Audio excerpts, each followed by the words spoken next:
And welcome to the Inside Texas pregame show brought to you by Academy Sports and Outdoors.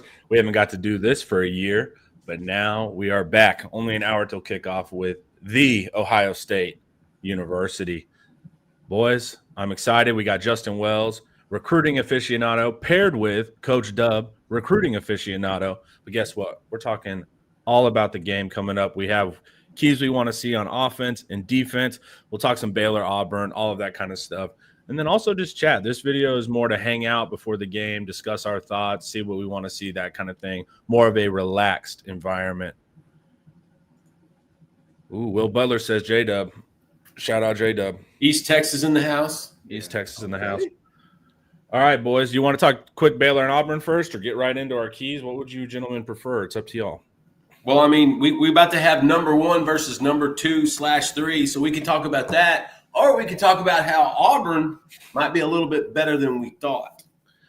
Yeah. And is Baylor even a test? I think so. I think Baylor's a quality team. I thought Jackson Arnold looked pretty good last night. If I'm Brent Venables, I tossed and turned last night because there's your quarterback that you spent $1 million on that you couldn't get 2 wins out of. So, yeah. Man, I came out warm, fellas. No, yeah, hey, I'm with it, though. It's game day. Why not? But it was good seeing Jackson Arnold look like the quarterback I kind of saw in high school a little bit because I don't know what was it, Norman, but that wasn't it. And so somebody has to question a coaching staff or program because that guy looked like a way better product than he did at any time in Norman. He looked like a way better runner. So that's always kind of been his thing. He's a good runner. You run the ball. He gets the ball. If you get the ball out quick, that's what I meant good at Geyer was getting the ball out quick, running the ball. Don't let him sit back in the pocket and go through a bunch of progressions. That's not his game. He's kind of a sneaky athlete. He was always a pretty good little scrambler. And Geyer usually put their best athletes on the defensive side of the ball rather than the offense. I think that burned him for a few years. This is the Jackson Arnold we saw. Yeah. Well, I think he had 108 yards passing on like 17 attempts. It was probably 25 passing attempts, but he ran a bunch of them. My only thing was this, man. Baylor wouldn't get out of that too high. And because here's the advantage, right? Those receivers are great. Now they're going to get frustrated because they want to catch balls and Jackson Arnold wants to play Jackson Arnold ball. They're going to get mad eventually. But you get so much respect from those receivers and too high that Jackson Arnold can run around, man. And so he was dynamic. I also, on the flip side, I thought Trigg for Baylor, that'd be a nice tight end type. Yeah, he looked good. Yeah, so I thought Auburn played really aggressive, crowding the line of scrimmage, press, all that kind of stuff. They're going to be interesting. We got to see their pass defense. That was a little tested last night. And Sawyer Robertson is a good quarterback, so I think it was a good prospect. But I think what we saw was a win at the line of scrimmage. Baylor's left side of their offensive line are all going to play on Sundays. Yeah. They just wore down. Like Baylor had that opening surge. Yeah, they did. Thinking, all right, Baylor's going to be in this. And then the O-line and the D-line at Auburn just wore them down. I think that was kind of the totality of everything. Yeah. I thought it was a fun opener though, man. And of course I'm using that as like, okay, let's see Auburn versus OU. My trick is this, man. If you can contain your rush lanes, right? If you can stop Arnold from doing that magic and make him play quarterback, I think you get a win. Yeah. And so that's going to be the big key. Because just running like that, and let's not get it twisted. Like Baylor's a legit team and he ran all over them, but a disciplined defense is not going to allow that much scrambling. Yeah. So the key is make him play quarterback, and we know he has receivers, but he was still really like he's confident on the deep stuff. Like he'll rifle that deep stuff quick, but man, anything underneath, he's just a beat late. He's not confident there underneath. And he had that one WTF play where he gets hit trying to throw and it goes backwards. So he still has this kind of crazy ceiling to floor distance. But it's going to be it is interesting, right? There was some Schadenfreude. Do you know who Jackson Arnold could wind up being in college? Who? We saw him play last night. Oh, Haynes King? Yeah, I was going to say we had that's Jackson Arnold's ceiling in college. Yeah. Because Haynes King is kind of a similar guy, much better is a better athlete than Arnold, but a good athlete. But that's kind of what you want to see. Haynes King last night made some plays out of the pocket. Look, he's going to run. Listen, he was the fastest kid at Longview High School from his freshman year to his senior year. I'm going to let that sink in for a minute. Yeah, Longview. Okay? Yeah, at Longview. Okay? Yeah, that's crazy. We saw that skill last night, but we also saw him throwing off platform. He made a couple of throws that were really good. Is he your stereotypical pocket guy? No, I don't think he's going to be that in the NFL, but he's a gamer. He's smart. He understands defenses. That, to me, if Jackson Arnold, that's his ceiling, is what Haynes King is looking like as a senior. Another quarterback that Jimbo Fisher's probably watching and going, dang, or Mike Elko's probably watching and going, got Marcel Reed, and then Haynes King is doing this and this and this and this, and you just got to think, what the hell happened in College Station to run off an all-conference quarterback? Yeah. It was that was fun for Texas fans. You got to see Haynes King thrive. You got to see Jackson Arnold thrive. Got to see Deion Sanders in his Depends porta potty, and I got to tell you, I got to get one of those. I love that. I love how open he's being about it and how funny that is to get a sponsorship there. Like really owning it. Right. Like only Deion can make that cool. Only Deion. That's what I was saying. Like that. He couldn't pull that off. The supreme confidence there was. I would be embarrassed. Deion's like, I'm good. Actually, that's ultimate confidence. Yeah, let's get a sponsorship. And I got to tell you, he probably feels. Hey, if I had a porta potty over here, I'd be happy too. I'd feel comfortable. Yeah. He's that was awesome. They still didn't have any clutchness on defense, so they haven't had any of that, and they're going to win 3 or 4 games this year, and the quarterback will probably get his number retired, and then they'll go on to the next guy. Oh, I'm not a big. Hey, that was another Texas high school football quarterback we watched, Caden Salter. Cedar Hill, right, Charlie? Yep, Cedar Hill. There's no East Texas cats on that Colorado team that I kind of root for, though. So hey, remember the little Gibson cat from North Crowley? Yeah. Hey, guess who else is more? Guess who else is there? The fastest kid in college football last year, DeKalen Taylor, the TJC transfer. He's from Longview. Remember the kid that ran like a 10-1, 10-2? He's at Colorado now too. They've got speed. They just don't have any size. At all. Yeah. And if they need more size, they need to go up in the second quarter. Go up into the student section, get them an appetite railed up. That can put on protein and pounds and pretty quickly. Yeah. Yeah. Every time they show the shot of Boulder, I'm like, man, I'm always jealous of like Provo. Like when they show those backdrops and I'm like, it drives me nuts when I'm like on vacation and I'm like at a Target in these beautiful mountains and I want to shake the locals. I'm like, you guys have no appreciation of this. Like there's this beautiful mountain and they're just like, whatever, dude. At Provo, I've been fortunate to be in both those stadiums. Provo is gorgeous, but Boulder's a little different. Yeah, Boulder's a little bit. You can't get a Diet Coke in the stadium where you play BYU. You can get all kinds of Coke in the one in Boulder. For sure. Yeah, Deion mentioned it on one of the interviews. All right, so I thought that was fun, and then I do my diligence as a dedicated analyst. I did watch the first half of San Jose State. They started at 9:30, so I went to sleep at half, but I had work this morning, guys. But I am here to report Central Michigan rushed for 109 yards in the first quarter, and then Egett threw 2 interceptions and 1 fumble at his 15, and he should have thrown 5 more picks. San Jose State's in a lot of trouble, guys. They looked bad, and they looked bad on defense, and CMU should have had much more points than they did, but I was really impressed in a bad way on how discombobulated San Jose State looks. So Texas should have some fun. It's all like 10 personnel, empty, 4 wide. Yeah. So the DBs are going to have a lot of fun. They're going to have a ton of opportunities for interceptions, but it will be fun. And then occasionally they'll take that Squidero, that little slot on the slot fade, and he looks nice. But it'll be a fun test next week as well. Not a test like we have any chance to lose. A fun test for the DB is how many pick sixes can you get will be the test. Run up the score. Yeah, so that's what I'm most excited for San Jose State. Sam Houston also got thumped, at least early, by UNLV. Yeah, I caught a little bit of that one too. Yeah, so this is the big game, though, guys. This one is not how many pick sixes you can get. This one is a real test. And I'm really excited to chat about it. Here's my offensive keys. These guys have not seen these. so they can argue with me. They can give their own keys, whatever they want. I just wanted to give a little bit of structure here. I wrote down these notes last night when I was just sitting there of like what I want to see. I also want to do it before the game, right? So that way I have a comparison after, because then the motions change things and all of that. So I want a kind of a sober analysis up front. So this is offense, and we'll talk through it with the guys, and we'll see what they think. So this is what I want to see on offense. I want to see first down success, getting 4 to 5 yards, and that's because first down success is directly correlated with your third down success. Teams that are good at third down is because they're in short distances on third down. So that's what I want to see on first, moving the ball consistently. This is game one. This is Ohio State, right? So we're not going to get all of these, no shot. But these are things I am looking for. First thing is first down success and how that correlates with third down success. I highly doubt these guys are going to argue with that, but hey, jump in. And then second, I'm sure we can talk about this, being able to finish in the red zone, fellas. That's been a problem over the past couple of years in the Sark era.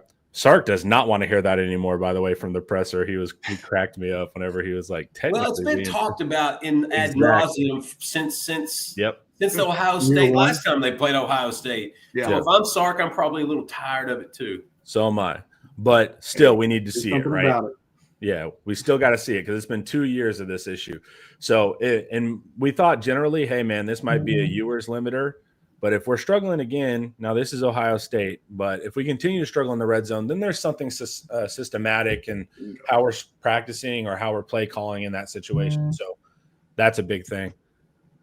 Big thing, no third quarter blues, guys.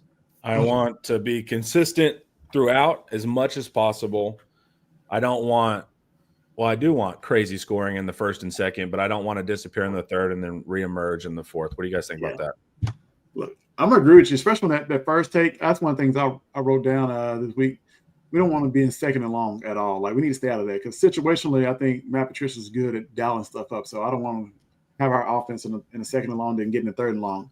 Finishing the red zone, of course, like I think that's been talked about enough. And then third quarter blues, man, I swear I kind of took my head and hide a little bit when third quarter starts because it's always something funky happens. It's like, I don't know what's going to happen, but maybe that's over, you know? But that fourth point, receiver physicality, I think that's going to be huge. Can you win the 50-50 balls? Because you win enough of those, you can create a lot of doubt in the Ohio State secondary. Then you're scared to call everything. You're just going to play back. And now we can run the ball. We can do everything else. So I think I actually absolutely love that some of the choices that you chose there. The last two are the ones I think are the most important. You got to play cohesive on the O-line because the last 2 years that O-line had been the same for, almost 30 games. That's significant when it comes to the offensive line. You do that, first down success will come behind that. And then running backs getting yards after contact. Texas rushed for 62 yards against this defense last year with Wisner and Blue. And so they're going to have to get more yards after contact. They're just going to have to. And they're not game breakers, so to speak. But your C.J. Baxter, he's going to get 5 to 7 carries. He's going to have to wear some guys down. Christian Clark, the same thing. Trey Wisner's the main one, though. If Trey can get past that first surge, if Trey can get a hole and pop one, I think that does so many things for the play calling with the O-line and with Arch. So I like the last two probably as much as anything. Yeah, so wide receiver physicality, the big one there is Ohio State. Everyone knows about Igbinosun, but it's not just – he's the worst defender. But the rest of the DBs are very handsy, and I'm not crying foul. Like, they're coached to do it. And, hey, if you get away with it, hey, credit to you. That's on the ref. Make the refs call it.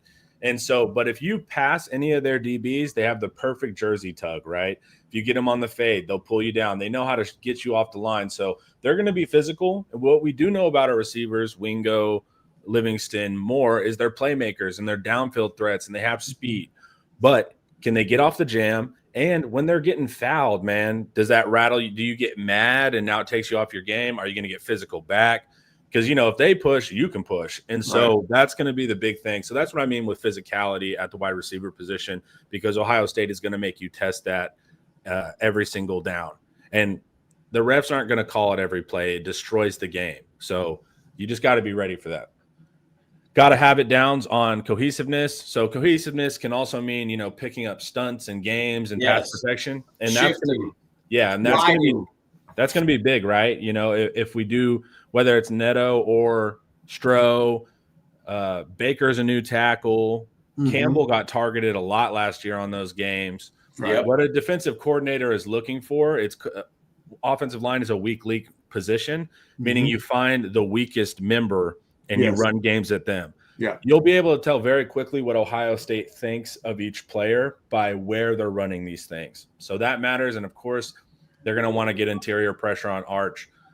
Does that happen? When I mean win gotta have it downs, these are your 3rd and shorts, 4th and shorts, 1st and goal. These kind of downs, short yardage. Everybody knows we're running. You know we're running, but we're stronger than you. Yeah. We've struggled in that aspect. So that's what I mean by gotta have it downs. Yeah, definitely. You just mentioned like a key factor for me when you said, they run games at the weakest offensive lineman. If you go back and watch Matt Patricia's interview, he talked about how he likes to attack an offense. And that's one of the things he mentions. Who's protecting the quarterback? Who's the weakest guy up front? Who can I attack to affect the quarterback the most efficient way? And so the fact that you just said that, like, that's exactly what he looks for, because they know the game's won in the trenches. If you can affect the offensive line, you're definitely going to affect the quarterback and force him to do things that he does not want to do. If that's get out of the pocket, stay in the pocket, whatever the case, you're going to force him to play handicapped a little bit because you can't protect him. So I'm glad you brought that up. Yeah, these are big ones. And then Justin nailed it, yards after contact. We need to be able to run against teams of equal talent, and we've struggled with that. And those are hard. That's hard to do, though, right? You don't see teams running all over each other in the playoffs. So what that means is, hey, running backs, I need you to do something. And Baxter, his first year, and Wisner last year had below average yards after contact. So we need to see both of them able to stay up and go forward, run in control. Yeah. Wisner tends to have his shoulders over his feet. And just if you think of the physics of that, shoulders over feet, guess what? Your legs get hit. You'll always fall. So you need to sit down in the seat and move laterally. If you're running too much forward, it's going to be an issue. One thing I noticed about Ohio State, especially at linebackers, they're like 6'4", 6'5". They tend to tackle high a little bit. If we can kind of really stay low, let those guys go over. I saw Trey do it last year to Sonny Styles in the playoff game. He missed him. He didn't get him down right away. He got like an extra 2 yards, but they tend to tackle a little high because they're so tall. They can't really get low. Sonny's long. So use that against them. Yeah. That's Sonny's long. You can't rush for 62 yards. You know why? You know what'll happen? Georgia will happen. Yeah. They'll pin the ears back of these edges and they'll come after you. Yeah. Yeah. And they'll make you one-dimensional, and that is the last thing you need for Arch's first start here. Exactly, Justin. I was going to say, you don't want to do anything to encourage Arch to feel like he has to be the hero, right? Do not put it on him, all on him. No. I think this game can be decided by which team's quarterback plays the most within the system and the rule set, Amen. Very similar to Julian saying, amen. Yeah. And so, but as soon as one of those quarterback goes, oh no, I have to win this game, I think you get into trouble. Definitely. So y'all are the ones Eric wouldn't buy tickets for. We have Joe and Evan on site. Girl Herd is there as well, guys. Yes, they are. I was there in 2005. Yeah. I'm good. Yeah, I was going to say, these guys have been on the road. Once you've been on the road long enough, you're like, I'm good. Let me work from Yeah, definitely. Trust I've been around that group before. Yeah. I'm fine. Yeah. I'm okay and with so, that. And of course, me, man. And also, tell Sugarcane Daddy, hey, your check didn't come in. We were needing that extra ticket. You said you were going to get us. Come on, Sweet and Low, Poppy. Let's go. Yep. Yeah, just send it on Super Chat. Just do that. I need another coffee anyway. I'm about to DoorDash this joker. Yeah. And so, and me, I have to man the lives and all of that, man. I can't risk any connection issues. I'm at the house. I'm on YouTube TV. I'm pausing, rewinding. What did that guard do? When you're at the game, it's fun emotionally, but you don't know what's going on. You're having to text your friend. What was that penalty? What was that? It's tough. Listen, when you cover the game, trust me on this, when you're in the press box and you're covering a game, I've done this for 15 years.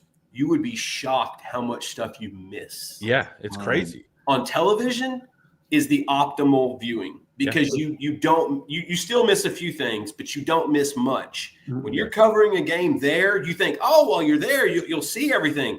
It's impossible to see everything. That's why we got two guys there. That's why we got the Girl Herd there. That's why we got Will Gallagher on the sidelines. Like, I've learned this. Like, sitting on the couch at Command Central is the best place to watch a game. I wouldn't take back going on the road last year and watching the Ohio State game and Clemson and those games. Like, that was so much fun. But for people that may not do it on a regular basis, when you're sitting in the stands or you're sitting in the press box, you actually miss more of the game than you do at home. You do. And that's why sitting on this couch is good. I agree with that one. Sugarcane Daddy. East Texas boys scared of some Ohioans north of the Mason-Dixon. You should be ashamed, Justin. What would Mama say? She'd say, you got a warrant in that county, so why don't you stay your ass at home? Hey, so some of it's chess for some, checkers for others. Yeah. I was at the Baylor game last night. And actually, I think I might need Sugarcane Poppy's number in case they do come pick me up. Yeah. There we go. He can help you out. Well, he's divorce lawyer, so but I'm sure he can figure it out. They all run together. They all run in the same circles. I was at the Baylor game last night. Knows somebody. All I know we is won 2005. some raffle and got upgraded to a suite. Well, then. That sounds fun, man. It does sound fun, huh? All right, before we talk defense, guys, guess what? We got an awesome collaboration between two absolute powerhouses. Let's take a look. Guys, Academy and Whataburger. Some things just go better together. Burgers and fries, Friday nights in Texas football, and now Academy Sports and Outdoors and Whataburger. Your favorite new tailgate combo is coming in hot. Academy Sports and Outdoors is teaming up with Whataburger to fuel your pre- and post-game traditions. It's a match made in Texas. Score your limited edition gear at Academy. Get everything you need to host your own Friday night. Tailgates, canopies, cornhole boards, jerseys, stadium seats, and more. Shop exclusive Academy and Whataburger gear while it lasts. Dig in now, guys. We'll check out some of that gear here in a few minutes. Hell of a combo.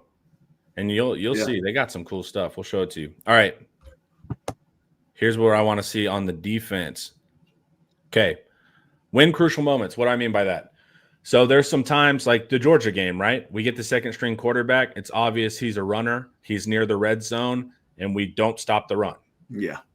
Hey, now the argument is, well, offense puts them in a lot of binds. We don't want offense to put them in binds. But the Ohio State game I thought was crucial moments, right?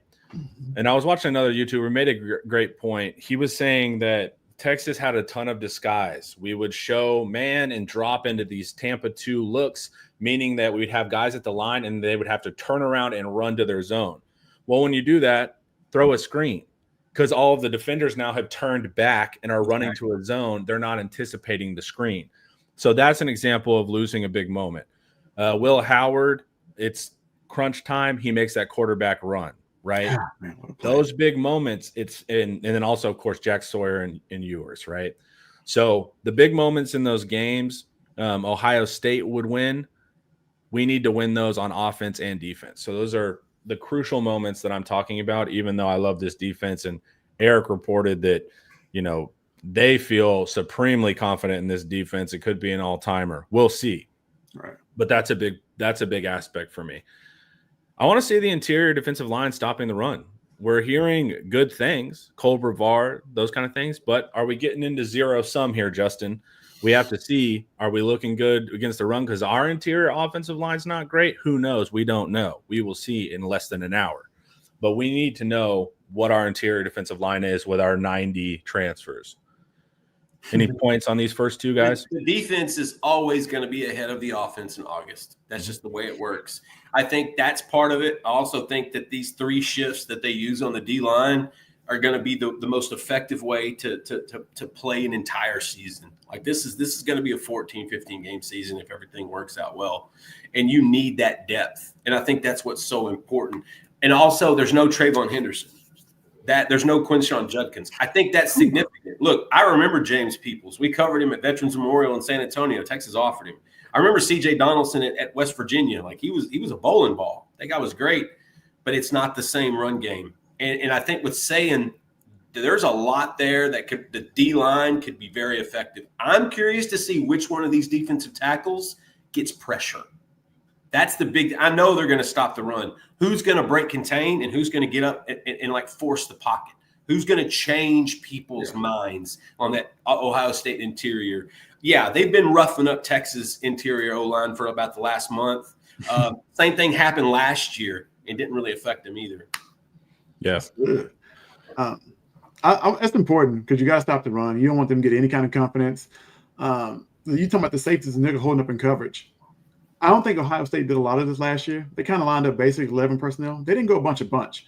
And when you go bunch, you really force a single side to be man-to-man on the backside. They didn't do a lot and move Jeremiah Smith around. It wasn't a ton of motions. I feel like this time around, they're going to have different formations. They're going to come out, line up in different ways and motion to try to confuse what coverage we have. Because when you get the motioning and you're in a bunch, you got to call off, oh, hey, we had this zone, but now we got to play it this way. We got to play it that way, right? Trying to get those guys to communicate and then snap the ball before they have a chance to react. And so it'll be curious to see the games, the chess match that Ohio State does this time on offense versus just trying to line up and say, hey, I got better dudes than you, and I'm going to get open, right? And so that's going to be really huge. Can you play them the exact same way as you did last year?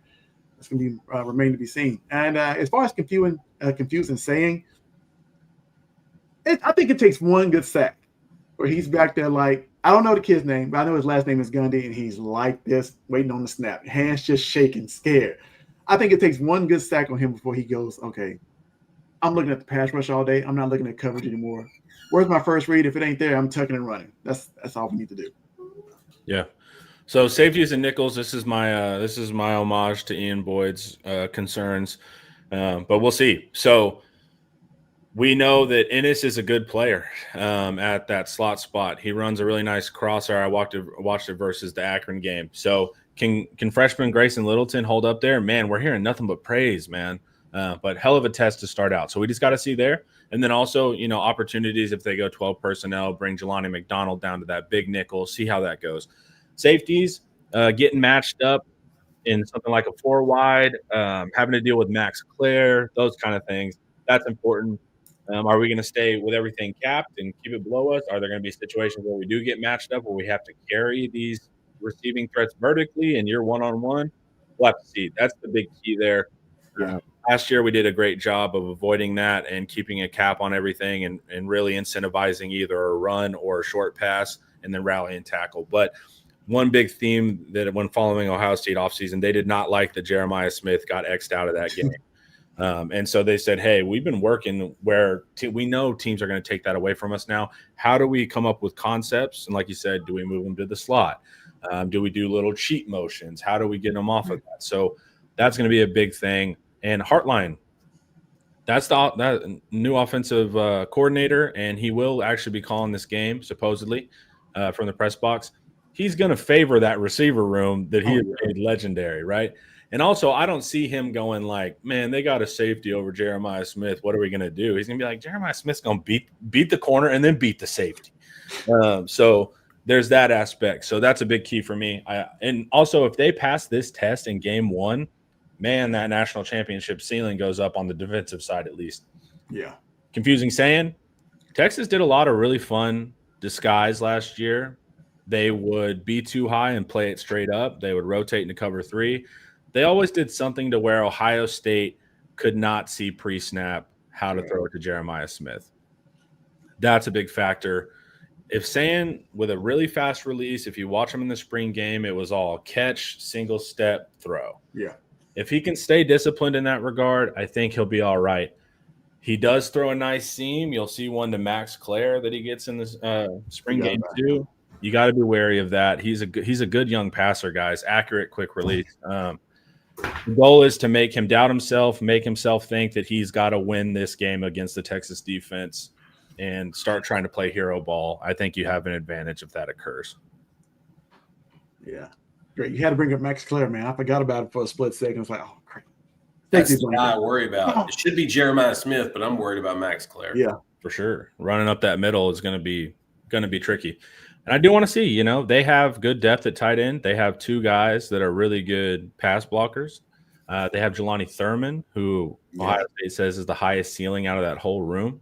So do we see him? So there's some true 12 personnel they can get in which they can block and catch. And, of course, those blockers can leak out for crucial points as well. So do they go heavy against us and forsake some of the wide receiver talent on the field, or do they go, hey, we're going to test these secondary players and go 11? That's the aspects. Texas wins, 3 out of 4 here. I think you're in your good spot. But these are the things on offense and defense I want to see ahead of time. That way I'm not changing what I want to see on the outcome afterwards. So that's going to be a big aspect. Great. We already got the stream bots popping up. Do not click any of these links from these dorks ever. Please don't do that. Ban user. That was quick. Get out of here, man. All right, boys. Now we can just chat, man. Anything else? Anything I missed? I don't know. You said a lot. I know. You know what, though? We talked about offense. We talked about defense. Can we talk about special teams?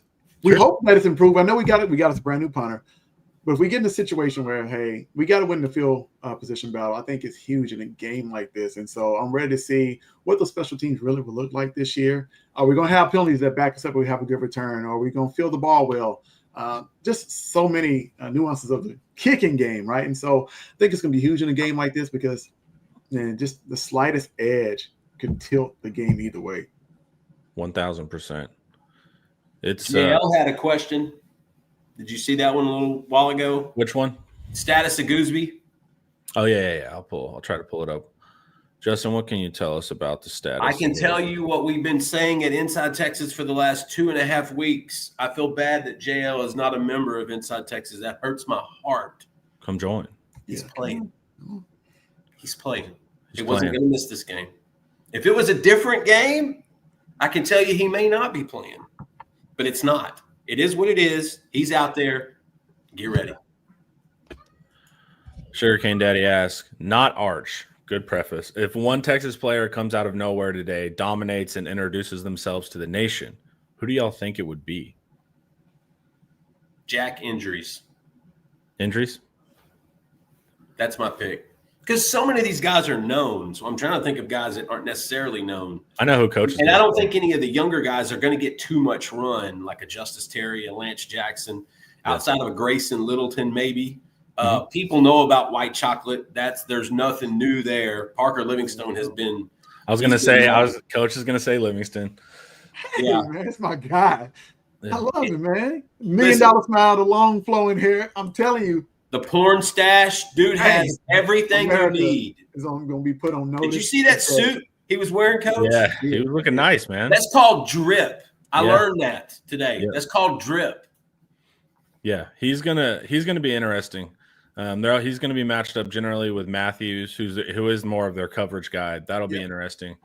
And then Wingo, Wingo's big to Texas fans, but other teams don't view him like that yet. So that's a big.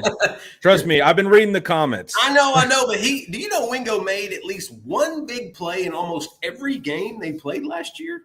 Yeah. And I'm not saying. Well, I think he gets overshadowed, to be totally honest with you, because you've got a Jeremiah Smith, a Cam Coleman, a Ryan Williams. Correct. I think Wingo on the national scene gets a little overshadowed. And last year he was fighting, targets with Matthew Golden and Isaiah Bond and Gunnar Helm and those guys. So Wingo is an easy answer in my opinion. Livingstone is another kind of an easy answer. DeAndre Moore, obviously. But I like Jack injuries. I think we're going to see something similar to the Gunnar Helm breakout game last year in Michigan. I think we could see the same thing in Columbus with this tight end. That'd be cool. Yeah, that's going to be the big thing is Wingo. I'm sure the coaches playing us, evaluating tape, are paying a lot of attention. Coach has to run for a second. Are paying a lot of attention, but the fans, the national fans, are like, whatever. Y'all keep trying to push Wingo. We don't agree yet. So that's what I want to see. Wingo ball out, and so he can join that. Hey, you know who really worries about Ryan Wingo? Who? Ohio State. Yeah. Last year, off the line of scrimmage, he was held more like he was in Harris County Jail. Yeah. Like it was ridiculous. And he's going to be up against. Yeah, these teams know exactly what they're going against. So Wingo wouldn't be that much of a surprise.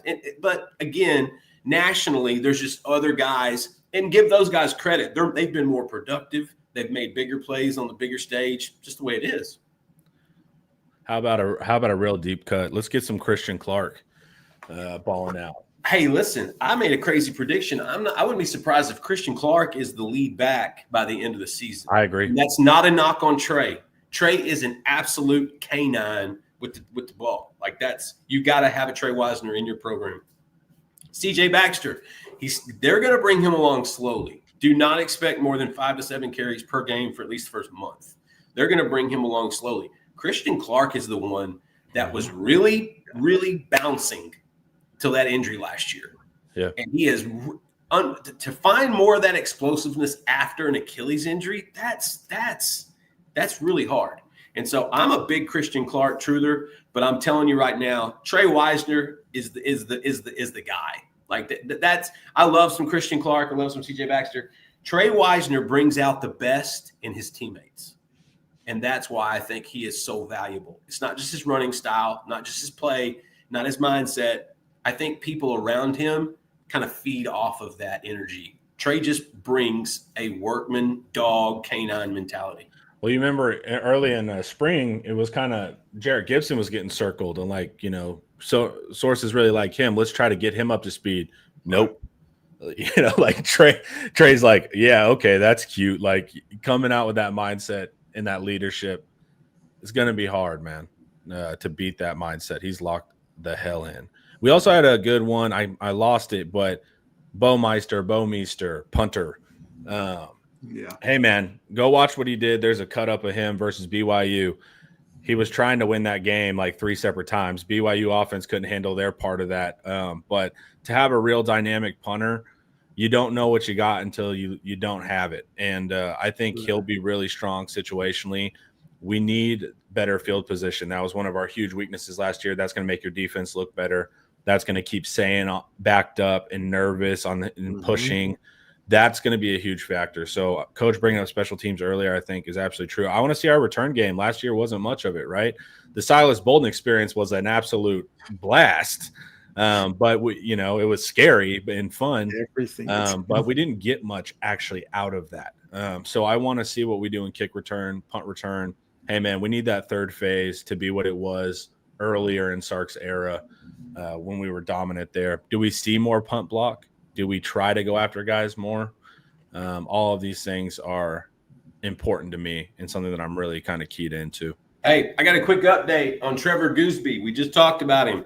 We were kind of anticipating him wearing a club on that left hand. Mm-hmm. Going through warm-ups right now, there's no club. No club. There's no club. I mean, it's like a club in this house, but there is no club on that hand. Yeah. I don't know. Sometimes I like the club. You turn that thing into a bit of a weapon, and that's what I was trying to tell you. Like Alan Page in the 60s and 70s, like in the NFL, they used to use those as weapons. Dude, they used to have them. That's back when you could play football. Yeah, but they were like plastered up, like literally so illegal, man. Like you're putting on a boxing glove. Yeah. Right. Yeah, it was. Yeah, the club can be to your advantage. Now it is tough because you don't have any actual grab ability, but it is pretty funny. I got another quick update. Connor Stroh running with the ones at left guard during warmups. That's Connor Stroh working with the ones. If you read Inside Texas the last few days, you know that was an expectation that we were anticipating. Yep. So in warmups right now, Connor Stroh running with the ones. That's not a knock on Neto Umeozulu. You're going to see Neto play in this game. I think they're just trying to get the best 5 and understand with Kyle Flood, it's a trust thing. It's not a distrust if you don't see the guy out there. It's a first game of the year. You got to know every single thing and call that's going on. Connor Stroh looks like he's running with the ones at left guard. Back to you, Connor. Thank you, Justin. So we got – and Neto also, right, he has the next 3 games. So if it's, they're worried about some assignment issues, the next 3 games are going to be big. And Eric did say, he got a text before inside the program yesterday that they were like, hey, man, like, Neto can run block. Like, he has some assignment issue. It's not the end of the world type of thing. But Stroh's more solid. Now, Coach, I want to ask you this. You're a scheme guy. Yeah. Neto, we know, is super athletic. Good run blocker, right? NFL athleticism, movement ability at the guard position. That means if we're running a counter focus, we're pulling guards, right? You want those quick, powerful guards to pull. If you're running outside zone, you want quick feet, right? You want to be able to get around your blocker and seal him. Connor Stroh is a bigger player. I mean, he's a huge guy. It was like 6'7", whatever. Massive. He's a massive guy. Massive. So he should be good going forward, inside zone run. And then even in the pass protection, right, it's hard to get around him. But is there any concern about foot speed on those specific guard pulls, on outside zone, that kind of stuff for Stroh? Or do you think that suits his skill set? No. Honestly, for me, and I talked about this, earlier in the week. I don't know if I want someone like Hunter Stroh maybe pulling, even on power, outside zone, running counter, right? Because you may get in the way of the running back and the tackle that's next to you when they have to pull with you, right? So it depends. You can mix it up, right? He doesn't have to pull. You can run tackle, H pull, counter, right? So you don't have to necessarily put the guard each and every time. I think you can mix it up. You don't want to get in a situation where you bring NATO in for pulling situations and people will catch on to it. So I think, you do what he does best, and that's just maul people. Let him maul a few folks, get going forward. Then it really won't matter in my book. But it's not something I would start out with, having him going outside zone and pulling, right? I don't want to put him in a bad situation. But let him maul a few folks, and then, the defensive line, all right, this dude's coming at me all day. Then when they run counter, it's surprising. So who knows? Yeah. That's going to be a big factor for me. I want to see what Stroh can do, but also that's a third-year player. It's not like we're getting in a situation where we're having to play the freshman. So that's a big factor. We'll have to see. Not a perfect situation. Justin will be right back, guys. Not a perfect situation, but it is what it is there, and we're going to have to see. Ohio State's going to be interested, though, right? So as we said earlier, as fans, be watching right tackle for the young Brandon Baker. Be watching that left guard spot. If they're running a bunch of games and stunts, they're trying to test this Texas offensive line, see what's up. And as long as we don't give up interior pressure from Stroh, hey, man, I'm good. I just don't want Arch to have to get flighty early. I want Arch to have some of the Jackson Arnold runs where they clearly, the guard and the tackle separate, and the gates are open and it's so obvious, right? But I don't want Arch having to juke in the pocket and search for it, that's what'll be a big factor for me. 1,000%.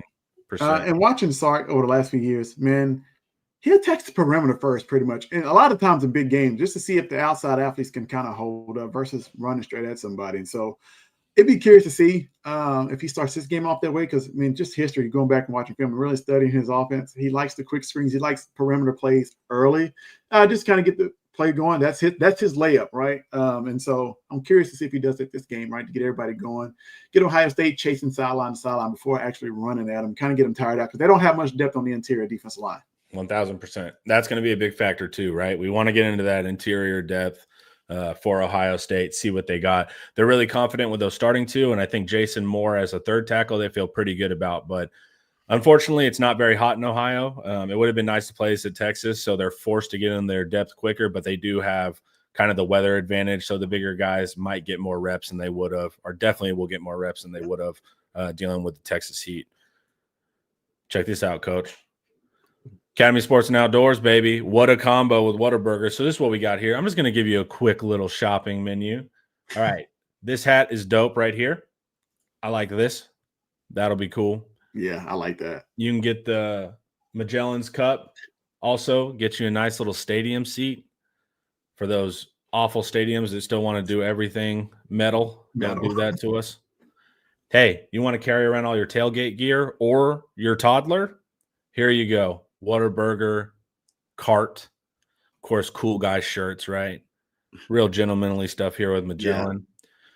This football Joe got for his little daughter and sent us a picture of it. She enjoys it. It's all the Whataburger gear, man. You can keep your cold stuff in this bag as well. They got a lot of cool stuff. They do. Seats. Whataburger. Okay. I like this sweater. It's all really solid stuff. So, guys, make sure to go check out the Whataburger Academy collab. Get you a limited edition canopy. This won't be on here for long, guys, but it is a cool thing. We know how Texans feel about Whataburger. Shout out Academy Sports and Outdoors and Whataburger. What a combo. That's the combo for you.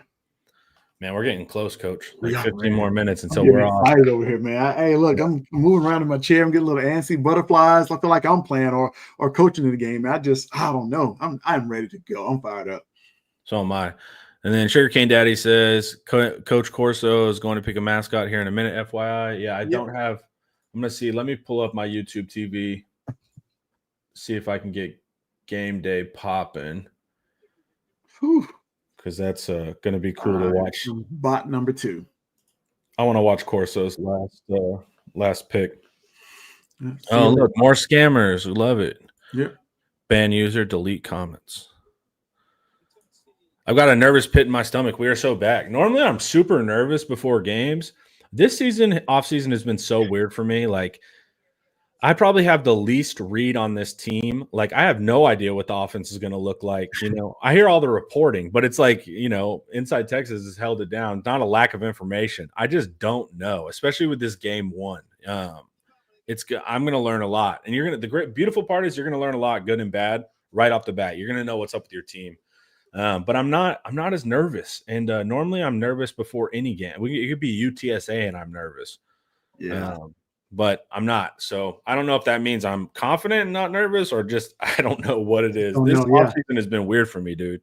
It has, man. It's been a weird offseason. A lot of expectations of the defense look the same. They're going to be better next, than last year. Like, every season's a new season. Like, I know that may be coaches speak or talk, but like, it doesn't matter who you have returning.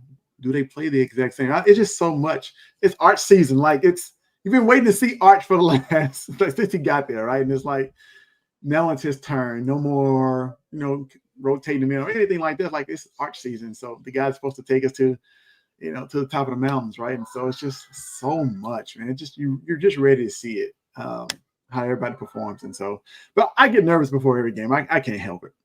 Cool. This is a question I like. Would you take the football first or defer and allow the Texas defense to take the first rep? So normally I don't care about deferring, like, because it's traditional. Generally, I'm going to take the ball and see what's up. But, man, we're hearing so much confidence in the defense. I want to see the defense first. Mm-hmm. So it's like, hey, man, look, if we're going to be a defensive team, and what it feels like, man, let's go out there, see what they look like. Let's get Sands' first drive looking sketchy. And then let's see what the offense is. But, of course, the flip side, right, is Sark's scripts are normally pretty baller. But for me, I think this is going to be a defensive football team. So let's give it to the defense first if we win, and see what they got. What do you think, Coach?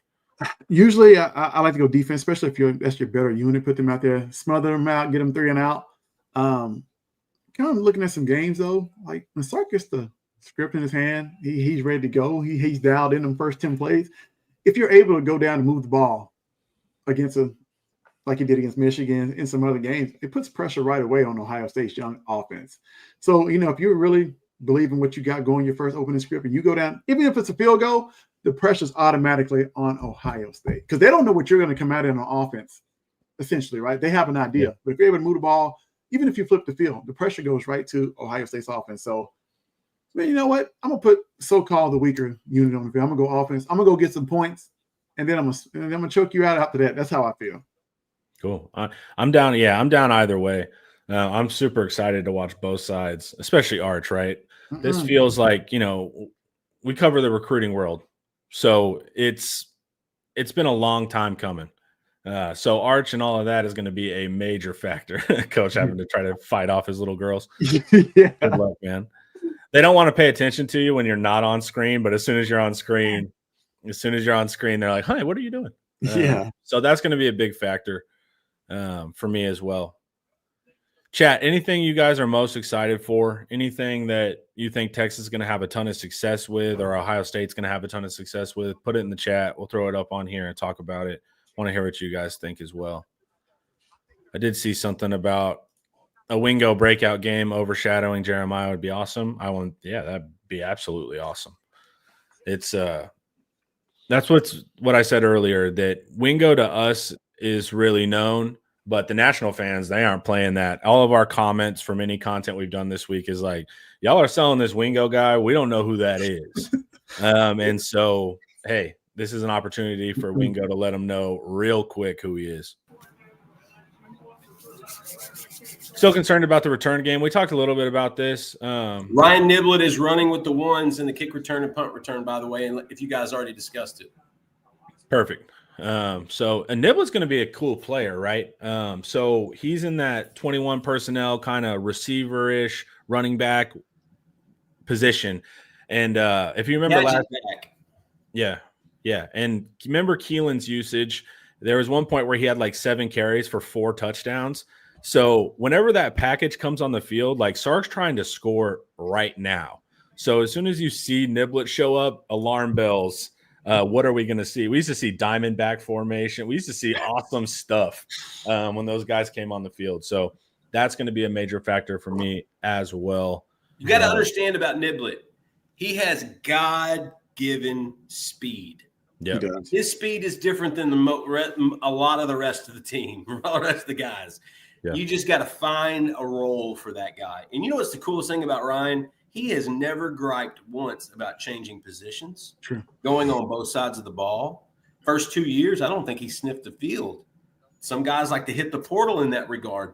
Ryan didn't. Ryan stayed the course. I love guys like that. It reminds me of Juan Davis, those guys that stick around. You know what happens with those guys? They wind up making a big play in a big game. And I think Ryan Niblett is bound for that. Yeah. Yeah. Pat McAfee's so predictable. He throws the horns up, and he's just going to throw the horns down. It's like it's so hack. But Dez got Longhorns. Nick Saban has Longhorns. Pat has Ohio State. Kirk has Ohio State. And I think we're getting very close to the man of honor making his pick here too, man. So I missed this part of pregame as a coach. You're lining up on the 50, pretty much on the other side's team. You're marking down the depth chart. Hey, this person's in, this person's in. So you can take it right in before kickoff. It's like, and you're just eyeing each other, staring each other down. All the like assistants and analysts are looking at each other like, what? You want to do something? I missed that part of it. Oh my gosh, I can just imagine the atmosphere right now. Dude, it's got to be Coach Dove is about to run through this screen. It is, man. I'm telling you. Any updates on starting defensive back? So, Justin, if you got him, if not, I can just go with what Eric has said. I mean, they're the same thing we've been reporting. There's nothing different. It looks like Grayson Littleton's going to run out there with the ones. Cool. All right, so Malik Muhammad, corner 1. Jalen Gilbo, corner 2. Grayson Littleton in 11 personnel at nickel. Jelani McDonald likely in 12 personnel, big nickel. And if we're in 11 with Littleton, you will see Taft start alongside McDonald, with Williams as that third safety. Derek Williams will get a lot of run today. They're going to get him back in the mix. Don't forget last year, Derek Williams was the incumbent. He was the starter. He had a pick in the big game against Michigan. He got hurt. That's how Andrew McCoo actually got on the field, was Derek Williams going down. Him coming back, I think, is big. With Jalen Gilbo at the other corner, watch Kobe Black, number 6. They're going to rotate those guys. I don't know who's going to play better, but I think the guy that does the best today is probably going to be the guy that gets the most run in the next 3 weeks. Jelani McDonald, man, the fans love him. Like, just they should. But just the comments and the chats, man, like, fans are super excited to see what McDonald does. He's turned into a fan favorite. Well, understand this, too, about Jelani. Jelani is, like, the funniest, nicest kid. Like, if you got to know Jelani, he always smiles. He's always got a good attitude. It's fun to be around him. And I think that's why he's adapted to the program so much. I think that's why he's kind of a fan favorite. If he sees you, he's going to hug you. He's going to smile. Jelani is just a great kid, in addition to being a really good athlete that can pretty much play on any spot on the defense outside of the defensive line. Well, he has supreme confidence and humor, too. Remember after one of the recruit games they did an interview, he shouted out all the women of the world. He literally – Is that all one of our recruiting quote updates? It was I can't remember if it was Under Armour or whatever. Yeah, no, he was on TV. And he literally – That was the Army. I think that might have been the Army game. Yeah, it could have been that. Yep. And then he literally shouted out – that was the Army game. And that was – I'm so thankful that you remembered that, Connor. I had forgotten that. Yeah. That was beautiful. Dude, just to shout out women in general was my favorite thing I've ever seen, dude. It cracked. Better recruiting moment. You can just give me yes, no. Him or Peter Jenkins? Yeah. Him or Peter Jenkins? Which one? Peter Jenkins was different. Okay, guys. What did Jenkins say? Peter goes by the beat of his own drum. Yeah. Okay. Can we say it on air? No, Peter just remember that shirt he wore, Charlie? I do. That's what I'm talking. If you get a chance, just Google Peter Jenkins t-shirt or go to Instagram and see if you can find it. I can't say it on the air. We've got sponsors. It's not great, but it's one of the funniest shirts I've ever seen in my life. And it embodies Peter. It's perfect. It's like Peter Jenkins made that shirt. His personality is on that shirt. And that kid, I'll tell you what, the biggest arguments him and I ever got into were about cereal. It wasn't about defense. Wasn't about schemes. Wasn't about opponents. It was about cereal. and he takes that stuff serious. Yeah. Do you remember his favorite? No. I feel like he kept changing it on me. I think he'd wake up one day and it was Captain Crunch. Yeah. And then, Lucky Charms the next day. I'm like, yeah, Peter, you need to be consistent. Right. Yeah. See, they're playing a reel of Corso's awesome End of an career. era. Man. They've been playing this real thing for 2 hours, I felt like.